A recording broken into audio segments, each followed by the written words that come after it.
vous aviez quand même un capital de départ au tout début. De quel ordre lorsque vous avez commencé? Quand on a commencé, on avait un capital de 30 000 euros. Et vous aviez aussi un apport personnel? Un peu de Friends and Family, qui est ce qu'on appelle le Love Money. Ouais, exactement. D'accord. Lorsque Restopolitan a commencé, vous étiez au départ, vous n'avez pas de locaux, vous étiez même dans une chambre d'hôtel, paraît-il, une petite chambre d'hôtel à Saint-Germain. Alors on a commencé dans mon salon, et ensuite après on est monté en gamme. On a en effet été hébergé dans une petite chambre d'hôtel qui devait faire 8 ou 9 mètres carrés. Alors en plein cœur de Saint-Germain-des-Prés, ce qui est très très chic, rue de Seine.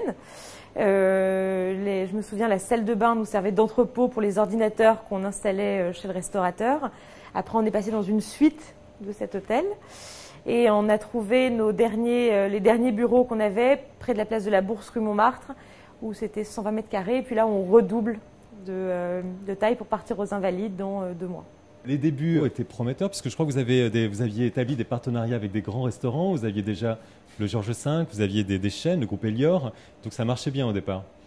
Alors au départ, on a eu en fait pendant les 5 premières années beaucoup d'indicateurs qui étaient au vert. On a eu de très grandes tables qui nous ont fait confiance. En effet, le Georges V, le groupe Elior, des relais châteaux. Et chaque mois, on arrivait à signer une grande table. On avait aussi très bonne presse. On a eu la chance d'avoir de superbes articles et une belle couverture médiatique. On avait une bonne réputation auprès de nos restaurateurs. Donc, c'est beaucoup d'indicateurs, entre guillemets, qui étaient au vert qui, en tout cas, peuvent prédire une entreprise prometteuse. Mais en fait, dans le fond, il y a un seul indicateur à regarder. C'est celui de combien je vends et combien je dépense. Et c'est très dur pour un entrepreneur de savoir se dire, malgré ces indicateurs au vert, il y a quelque chose à changer. Alors, il y a la question de la rentabilité que vous évoquiez, et puis il y a aussi la question de la trésorerie, et notamment du recouvrement. Et au départ, vous facturiez, mais vous n'osiez pas faire de recouvrement. C'était au tout début, et d'ailleurs je pense que ça s'appelle une erreur de débutante, mais c'est une erreur que certains entrepreneurs peuvent faire.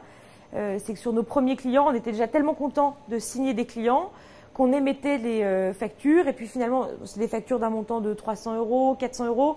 Donc on émettait les factures, on les envoyait, mais on ne faisait pas tout le process de recouvrement.